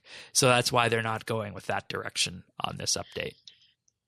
And just for how much did it take? 18 months to create the clan citadel? Yep, 18 months for what we got right now. So, and 2 more plots, it's almost asking them to redo it. So that's a lot of development time, and development time that we know people want other things, and especially things that they can see done in a month or 2. Yep. So sorry people, we won't get any skilling plots and any new skilling plots soon, should I say, which is sad. It's demanded by people and clanies, but hey, we got what we got, and let's see if we can make the Citadel more sociable instead. Sounds good. All right, moving on to some drop rates regarding this. They are going to be releasing a blog post about skilling pet chances on December the 15th. But without further ado, here are some other drop rates. So for Shattered Worlds, for every 5 worlds complete, you have an X out of 150,000 chance of obtaining the Abyssal Hound from a Shattered Worlds chest. And X is the end of the world, is the end world of the group of 5 multiplied by 5. So 50 multiplied by 5 is 250 for world 50. So that's pretty rare. That is indeed. Yeah. Thinker gloves and boots, 1 out of 500 chance to obtain either boots or gloves from a crystal impling. 1 out of 500. I had the Thinker body and legs that you get for free in my bank, and I'm just waiting to get these Thinker boots and gloves I can put them on my POH wardrobe. But it's just Fashionscape. I mean, yeah, I think I've only seen 2 or 3 crystal implings since it's been around. So Yeah, they are so rare. Yeah. 6 out of 20 chance to roll on the fallback table of the Motherlode Maw if you have 115 Dungeoneering and you're not using Motherlode shards. And on the fallback table, there's a 1 out of 85 chance for both the boots and gloves separately. Yeah, there So we have it. that's where you get that. Now for Rune Dragons, previously the chance for a tier 90 boot component drop from the Rune Dragons was 1 out of 512 for regular dragons and 1 out of 256 for elite dragons. This has now been changed to 1 out of 256 chance for a random combat style tier 90 boot component from Rune Dragons, and 1 out of 196 chance for a random combat style tier 90 boot component from an elite Rune Dragon. So that's good. That's makes it a lot more common. So that's nice. Oh yes, especially in the long run, if you want some rune boss through PVM, well, there you have it. Yeah. And now here's something everyone knew. We just didn't know how bad it was. 1 out of 2,000 chance for the camel staff from the camel warriors. And that's 1 out of 10,000 off task. Mammoth tusks were 1 out of 25 before they were made a guaranteed drop. 1 out of 1,000 for either main or offhand Ripper Claws, and 1 out of 5,000 for off-task. And finally, 1 out of 2,000 for the Wyvern Crossbow, and 1 out of 10,000 off-task. No wonder I have never gotten any of those. Yep. They're stupidly rare, and those guys are still kind of difficult to kill, and I don't know if you're going to spend that much time there for a tier 85 drop. So I can actually do Reaper Demons now since they have been heavily nerfed. Oh, the nightmare of collecting all those lore books from them before they were nerfed at release. I am still having nightmares from them. I believe it. But now at least I'm doing it for the Slayer task, and it's not that bad anymore. I mean, when you have been through the nightmare, everything else suddenly seems much easier. But still, that's very rare. Yeah. All right, and final one we're going to talk about here, Tormented Demons and Glaciors. 1 out of 256 chance for both Dragon Claws and Dragon Crossbow limbs. 1 out of 352 chance for Runed Lump of Dragon, which you make the Dragon Plate body with. And 1 out of 128 chance to roll on the Glacier boot table. And 10 out of 96 chance at 1 shard of Armadillo. And if you get on the Glacier boot table, you get a 1 out of 10 chance for each of the various types of boots. Also, 4 random noted herbs, 1 quorum seed, water talisman, shark, random tree seed, 2 random herbs, and so on and so forth. So, yeah. I'm personally waiting to see what we get from the skill pets drop rates next week, because they said they were never going to release these, but here we are a year and a half later almost, and we're getting these released. So I think a lot of people are going to be angry about this once they see them. I mean, I'm feeling like a movie have done a really good trailer that scares people, a horror movie trailer. You watched it, a friend drags you to the movie theater to watch it, and you're just sitting there and covering your eyes. That's how I'm feeling right now. Do I want to watch it? Do I really want to see what they are presenting? Or should I just look the other way? Yeah, I agree. Well, we'll just have to wait and see and strap in for that one. Oh, please. I'm shaking right now, Shane.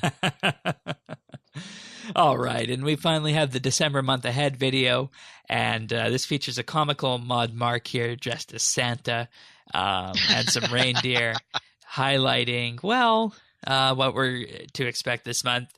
And we got the Genome Project, which of course is the Gnome Christmas-style event that's going to be coming next week, as well as some various holiday aspects around Prif and whatnot, and a boatload of ninja fixes for the month. So overall, a pretty quiet December here. So, yeah, and then another mention to the winter weekends, but at this point it was a bit late because it had started the previous week. Yeah, and we already talked about that. Yeah. Menaphos weekend this weekend, just a quick reminder to everyone out there listening this weekend. So. Oh yeah, 50% increased reputation. If you are not in Menopause, well, you're gonna regret it when the big grind comes one day. Yeah, I was thinking of maybe going down there and getting some more reputation, but I don't know if I'll do that this weekend. I was actually about to ask you why you weren't there, but then I realized, oh yeah, you're here on the podcast with me, Shane. Yeah. All right. Well, we're going to move on to listener questions. This week we've got a question from Trekkie. So with the Premier Club being a good way to make a fast influx of money for the coming year, it's still cheaper for those who are grandfathered into the $5 or even $7 a month plan. So for those who are grandfathered in, what would you do as Jagex to get those grandfathered in to pay for more benefits? That's a question for you. Yeah. Are you getting Premier Club this year, Tycho? Well, I have to admit I'm lowering my playtime now for the Christmas times. I mean, you have your family and you want to spend more time outside. Okay, maybe not everybody does that when the winter comes, but I do. And you do other things than RuneScape, but I don't know why, but for some reason I decided to purchase the bronze because the previous year I also did that. I then could upgrade to silver 3 months later. So I bought the bronze, and even though I was planning to do it first in January, but yeah, and I don't think I will go for gold, but that remains to be seen. And the reason why I'm not buying gold is not because of the economy. Believe me, I do have the cash, but it's just because I'm saving everything I have for the Hasselmill signet ring. I want that, Shane. I want that. I didn't glue a beard on my face and met Mod Timber for no reason. Okay. Oh, I still remember that picture. But, just some quick numbers here. If you break it down for the Americans, if you're paying anything more than $6.62 for membership, it is worth it to get Premier Club, which is, a lot of people. So it's a good deal this year for that. If you're in the UK, let's see, $4.16. So, I mean, if you're grandfathered in on the £3 plan from way back then, I mean, it's not worth it, but still, I mean, it's going to be worth it for a lot of people this year, even just based on the price that you see here. And, I think they have done a really good job this year of making it something that, you might want to get this one if you didn't get previous year's ones, because you can get previous cosmetic items that you were not able to before. So I think that could be something that could bring a lot of people in. There's also the 50% Rune Metrics discount, if that's your thing. So I actually, personally, I might be biased here, and you guys can tell me if I'm wrong, but I think that this year's Premier Club is actually a good value compared to previous years, relatively speaking. It is from my point of view too. Yeah. I mean, not only because of the price, $6.62, that's only $1.62 more per month than someone who is paying the bare minimum for RS, which really ain't that much when you think about it. You get an extra key per day, you get a bucket of loyalty points, you get the reward tokens and whatnot. So I don't know. I think it's worth it this year. I'm going to say that, actually. Yeah, how many times have we talked about Premier Club? Yeah, but yeah, just a couple. If you haven't got the message already, it's worth it. So, as we mentioned earlier, we don't think, just act. Yeah. And I mean, hey, if you have bond money, you can do that in game as well. Though last I checked, bonds were going for like 20 million a piece. So if you have 400 or 500 million you want to blow, you can get it that way easily. So I've gotten down to somewhere between 18 and 19 million for some reason, but still, it's expensive right now. So for those who got it, well, it was, I won't say cheap, but cheaper. those people are the real winners. Oh, there's also the VIP world for double XP weekend for runecrafting. Oh, yes, of course. So I think it's worth it.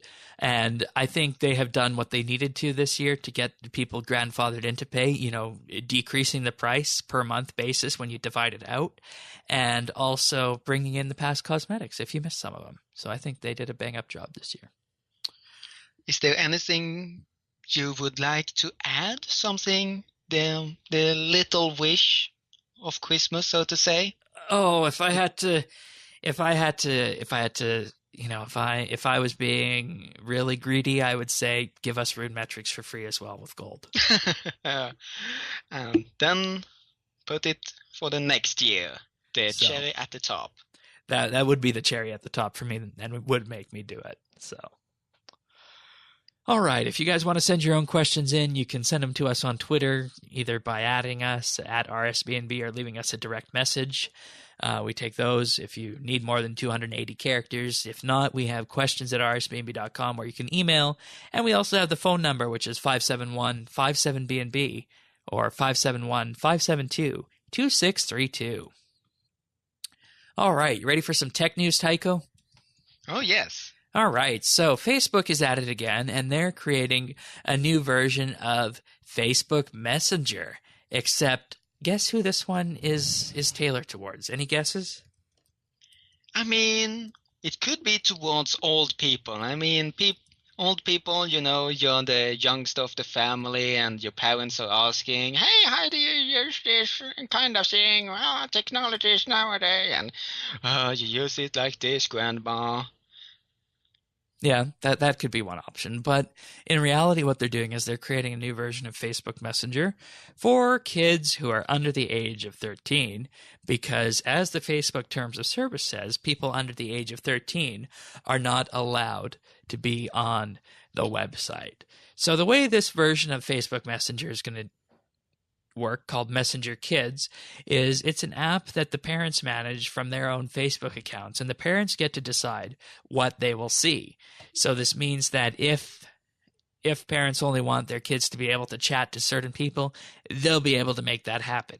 If they want them to only be able to go on certain pages or basically view stubs of pages in Messenger, they can do that as well and control Messenger applications and whatnot here. And, I don't know how I feel about this, because it feels as though this is Facebook essentially corrupting the youth, because they're trying to build brand loyalty for people who are at the age of under 13.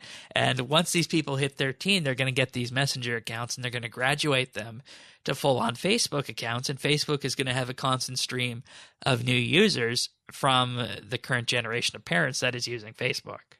So, yeah, it is as you said, Shane. I couldn't say it better myself. I mean, starting early, it's something many companies want. I mean, it goes everything from creating a slogan that everybody that makes everybody think about a trademark as soon as it's mentioned, or having such an early influence that often follows into your life. I mean, as you grow up, even. I mean, there are probably a tons of brands that have been following me since I've been 5 years old, but I'm not really aware of.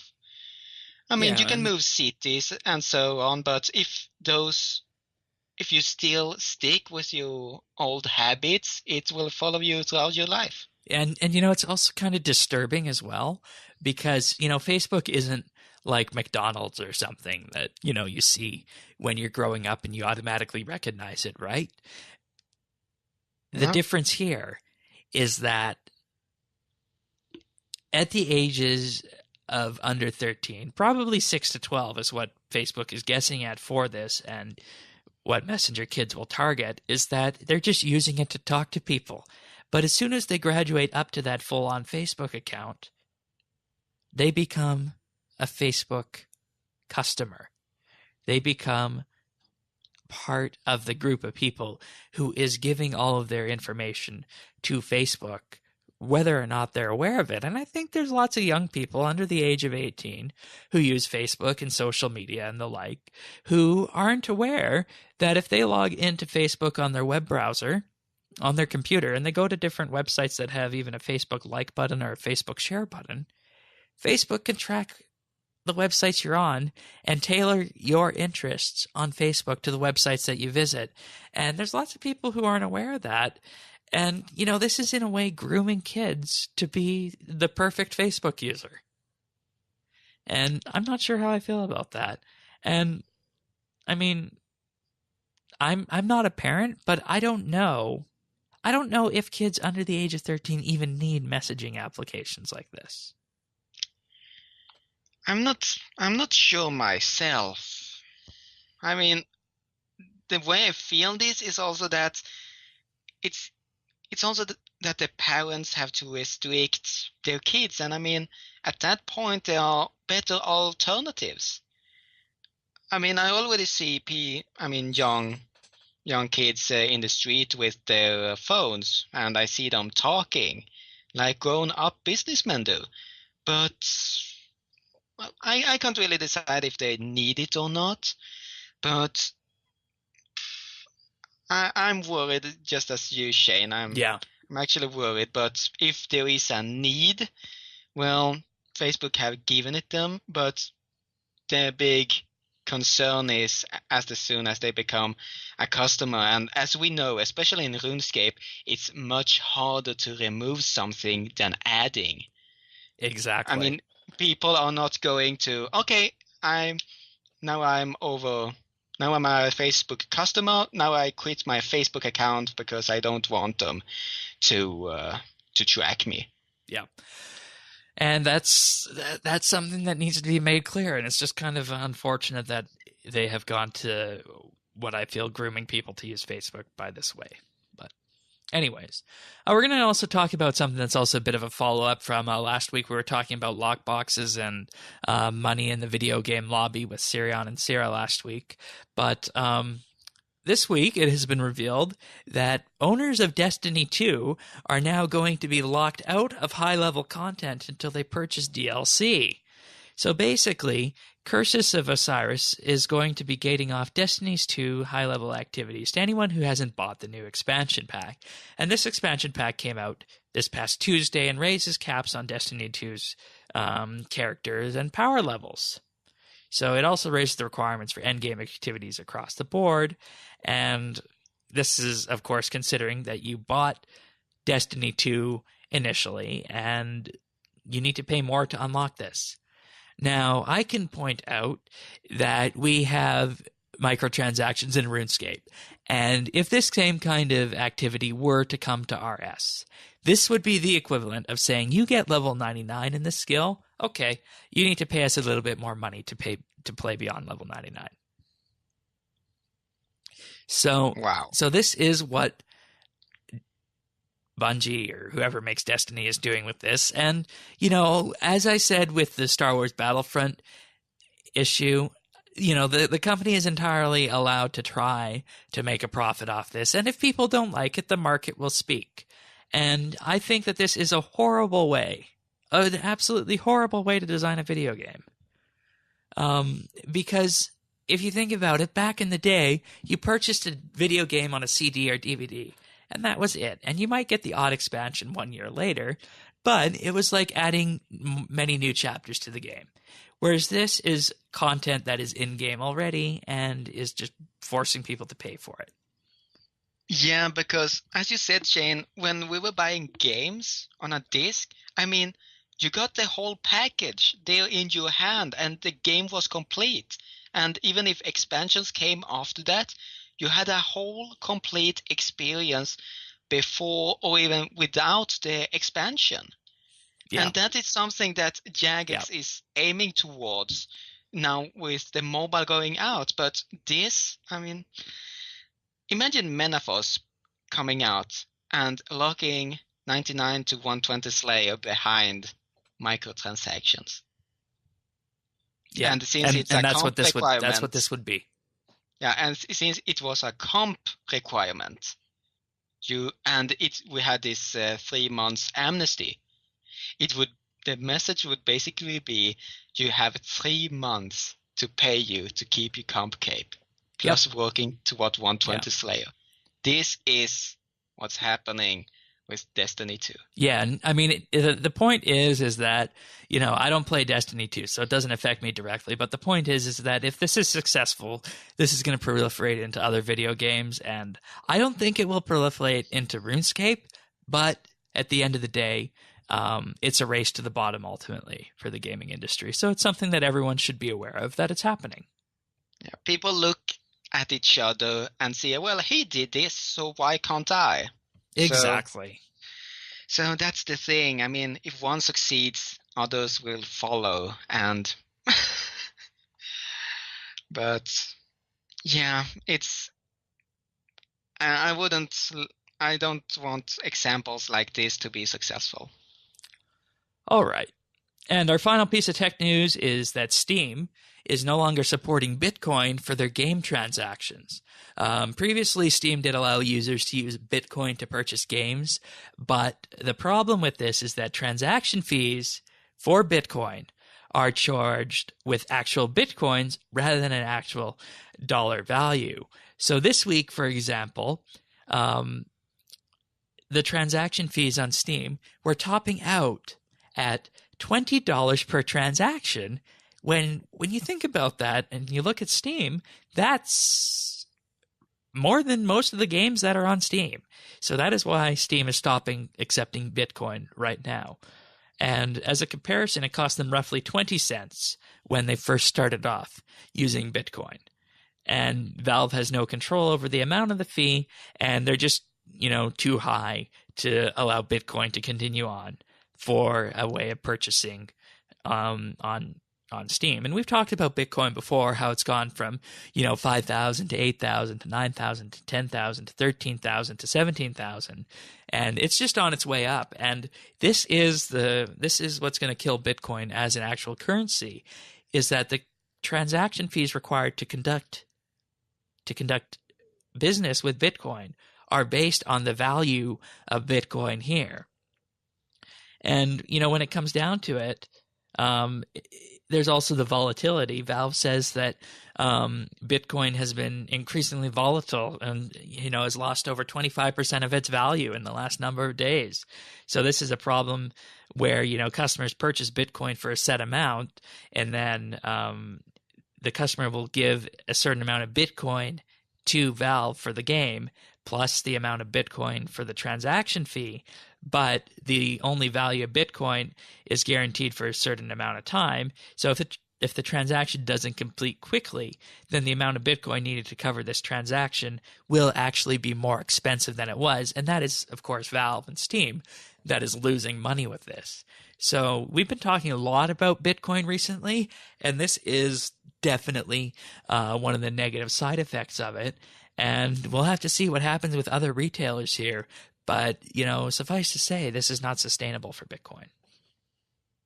No, this is a huge warning signal that Bitcoin is going to crash.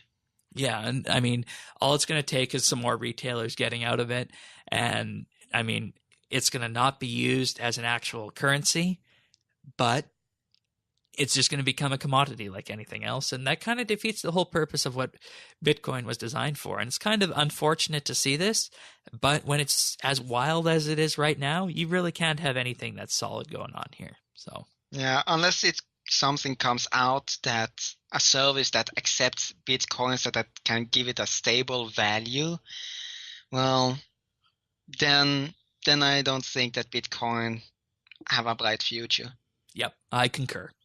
You heard it here first, folks, though that might be a widely accepted argument at this point in time. We'll have to wait and see. All right. Well, that's it for tech news. We're going to move on to some other things right now, including last month's Informer Roundup, titled Remembrance, AAA game, Squats and Neutrality, of course, talking about Alex's poem commemorating those lost in the God War, one and the same. Tanis talking about the fall's AAA game lineup. And Colton talking about his lifting routine in which he covers the bench, squat, and the deadlift. And of course, I talked about net neutrality and why net neutrality is just the tip of the iceberg and why we need to go a little bit further on ensuring that the internet is safe and sustainable for future generations. That can, of course, be found at informer.rsbnb.com. All right, you ready for a December Skill of the Month update there, Tycho? If it's not thieving, then I'm ready for it. Yes, it is the Constitution Skill of the Month. And we have actually a wild chain going here. I wasn't expecting Constitution to be one that was hotly contested, but it's turning out that way. We currently have Optimaniac in first place with 4.1 million experience gained. Second place, we have Jamandy52 with 2.6 million. And third place, Pernasius with 2.5 million.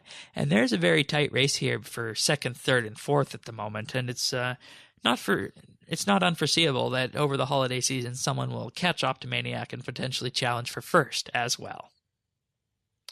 So. And since its constitution has the symbol of a heart, people are racing to show the love.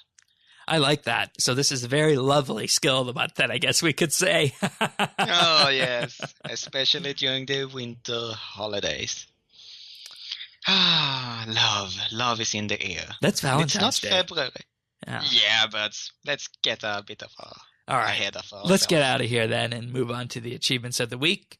We got a good number of them this week. I'll start us off. We got Sugarman, who got 99 summoning on December 7th. Ridley, also on December 7th, with 120 thieving. Touchpad Pro got 200 million Hunter XP on December 6th. Congratulations to you there. Ray66 got 99 Hunter and 99 Agility on December 5th. Ms. Conan 10 got 99 ranged on December 5th as well. And moving on to the 3rd of December, CQ Sethron got 99 rune crafting. Jade Gizmo with 99 crafting. And I believe that's it for me. Yeah, then we have Siam Pnir with 99 Constitution on the 2nd of December. Miss Alaska also with 120 Slayer on the same day. And Choto 3000 with 99 Fire Making. And lastly, Fallen Fire, also known as Dead Devourer. And 120 Dungeoneering. Everybody on the 2nd of December. Congratulations.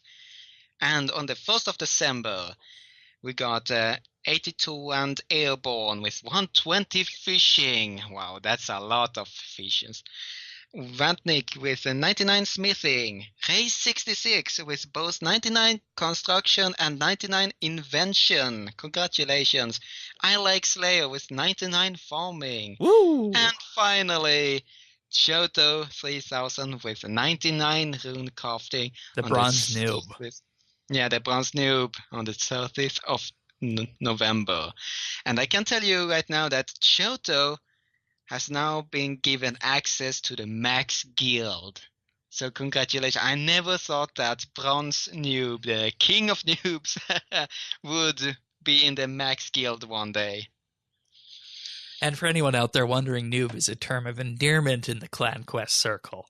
So if that appeals to you, you can come join us and guest with us in our clan chat, which is just Clan Quest. And if you like it and if you like questing, you might consider joining one day. Max Cape, being comped, Master Quest Cape, and I'm still a noob, Shane. I'm still learning new stuff about the game. Who would have thought after 10 years? I got 649 podcasts under my belt, and I'm still a noob. You heard it, folks. You heard it.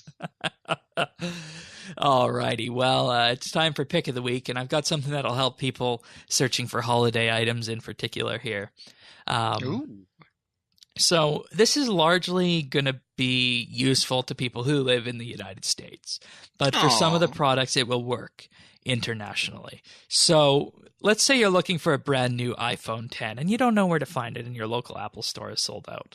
Well, what you can do is you can go to this website called iStockNow.com, and it's got a list of all the retailers, including Apple stores and including non-Apple stores, so Best Buy and whatnot, and it even goes into other countries where you might purchase an iPhone 10. And it says it's tracking 5,119 stores in 37 different countries. So it'll show you on a map, if you want to do it that way, to see near you where you can find an iPhone. And there's lots of green. So you can see here that relatively right now, the iPhone 10 is in stock at a lot of places. Like right now for Tycho here, who lives in Sweden, if Tycho were to venture over to Stockholm, he would see that the Apple Store in Sweden does have the iPhone 10 in stock. Ooh, should I run over there and check that it's accurate? You could, but it might take you a while since the Apple Store is probably closed right now. Yeah, it's just after midnight here. Yeah. Another good thing that this works for that people might be interested in for the end of year and the holiday season is the Super Nintendo Classic and the Nintendo Switch, because those are very popular devices this year. So if you're looking where you can find a Nintendo Switch or extra Switch controllers, iStock Now will also allow you to do that. The Switch is stocking at 15,814 stores in 14 different countries, and you can basically look around and see what's happening here. So it's a good way of figuring out where these Switches are. So Interesting. doesn't look like we're tracking any Switch locations in Canada, which is unfortunately. But anyways, you can find this all at iStockNow.com. And this started off as a project last year when they were tracking the releasements of the iPhone 7 and the iPhone 7 Plus, because those were in short stock when they launched. So iStock Now was created, and this year it's expanded to many different products. And there we have it. All right. So what have you been up to in RS? What have I been up to? Well, I got to admit, Shane, I was working towards 120 Slayer, and some time ago I gave up. It was too repetitive. But with Hasselmer's signet ring as my carrot, so to say, as Mod Mark said. You actually think you're going to get one of those? Well, I'm famous for my RNG, but lately, I mean, how many stages did it? There are 5 or 6 stages of you're going through some problem. Grief? First is denial, anger, and accepting you have a problem. Yeah, in accepting a problem. Right now, I'm in the denial stage that this must be a bug. And the reason is that my Luck of the Dwarves continually drops gold ore. Something that I'm pretty sure Mod Timbo mentioned, that Luck of the Dwarves will remove all the bad drops from the rare drop table when it drops something. And gold ore is by far the worst thing that can drop. It's only worth, like, I don't know, 6k, and you can't do anything with it. So used to be real good for smithing.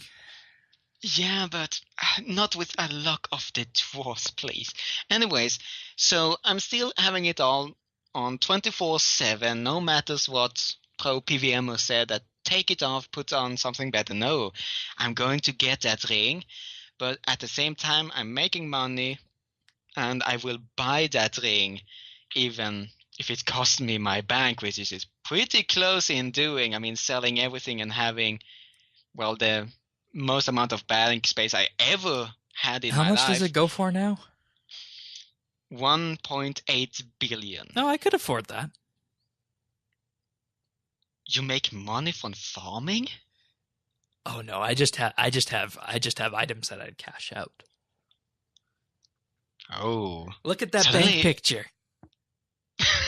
I better take a very close look at that bank picture then. Okay. Anyway, so lots of Slayer. I gotten the energy back for 120 Slayer, slowly working towards it. I'm 114 Slayer at the moment and continuing towards 120 and what more. And I had a very emotional moment also during Christmas time, and I won't say more regards that matter. Oh, I think we all have those from time to time. So, all right, thank you, Tycho. I wish you luck on that ring. My personal bet is that you won't get it in 2018. Because I will get it before 2018? No, I don't think so. Shane, you can at least pretend you want me to get it. Oh, I want you to get it. I just don't think you will. That doesn't encourage me, you know. All right. Well, as for me this week, I broke out the Christmas outfit on RS. Have you gotten any of the Christmas piñatas? Oh, yes. I've been taking them out. Yes. From Treasure Hunter. Let's see, I got actually one from Treasure Hunter and one from the calendar. So, yes, I actually got 3 red prizes today, but none of them were the piñata, unluckily. Okay. Yeah, I haven't got any of them. I got 2 on the first day. I got the elf shoes and the Santa case, or rather the sack.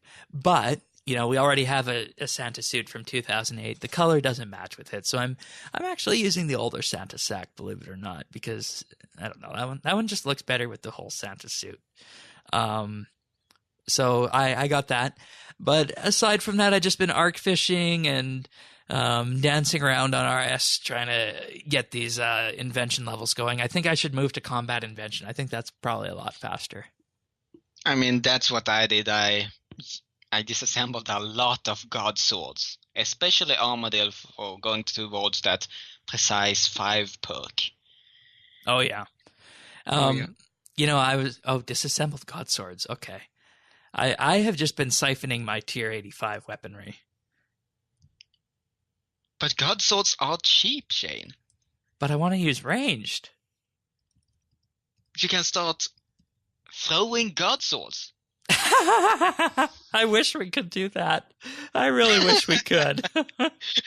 But what kind of battle would that look like? Yeah. Something like I could actually make a small art of that mind picture right there. Yeah. Okay. So you guys would say then this is actually destroy stuff? Yes, because of 2 reasons. Number 1, it's less XP to get, so it's more XP per hour. Number 2, those components get really, really useful, especially if you disassemble at level 10. You got 4 times the components you would normally get, plus you have 0 junk chance, no matter if it's tier 70 or tier 90. So I should probably go for Armadillo crossbows then. Unless you are confident that you know where you can find these components, I would go towards disassembling, and especially Armadillo, because it gives you these Armadillo components you won't find anywhere else except Armadillo armor of weapons. Or, of course, if you are really, really lucky with the scavenger perk. All right. But it's not something I would... I actually have a lot of Bandos components. I have no idea what I'm going to use them on. So, but yeah, that's my recommendation.